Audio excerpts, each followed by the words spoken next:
الرسول يوقف على طرف الصراط، ما خلانا، ما قال خلاص الحساب بدأ أنا بوقف وكل واحد يأخذ جزاه. الرسول يقول اللهم سلم سلم، اللهم سلم سلم، اللهم أمتي، اللهم أمتي. ثم يمر الناس يشوفهم النبي اللهم سلم اللهم سلم لين يمرون. إذا طلعوا واطمأن أن الناس مشوا على الصراط راح للطرف الثاني اللي هو الطرف اللي عند باب الجنة، فتفتح أبواب الجنة ويبدأ الرسول يدخلنا واحد واحد، ياخذك يا إبراهيم ويا محمد ويا فهد ويا خالد ويا منيرة، ويمسكك حتى يهديك ويدخلك إلى قصرك. اللهم لا تحرمنا من هذا الموقف يا رب العالمين. هذا مشهد عظيم. طيب خلاص، طيب دخلنا الجنة انتهينا؟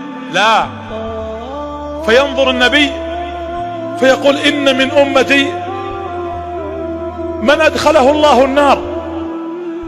فينظر النبي فيقول إن من أمتي من أدخله الله النار. يا رسول الله حتى أهل النار، حتى الذين عصوا؟ إن من أمتي من أدخله الله النار وإني سأشفع عند ربي حتى يرحمهم. يقول النبي عليه الصلاة والسلام فأذهب تحت عرشه وأسجد وأقول يا رب إن من أمتي من أدخلته النار، اللهم إني أستشفعك فيهم. فيقول النبي فيقول الله يا محمد ارفع رأسك، ويحد لي حدا، يعني حدد لي عدد، ويقول اذهب وأخرجهم من النار. يقول فآتي وأحد الحد وأخرج من أمتي من أخرجه.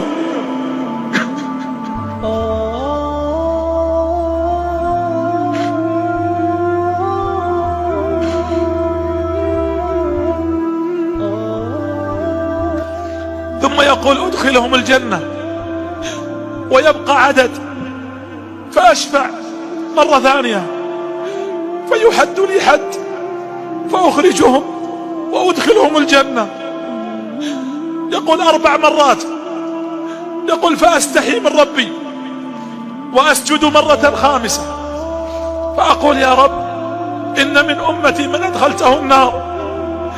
فيقول يا محمد ارفع رأسك واذهب وأخرج كل من كان في قلبه لا إله إلا الله.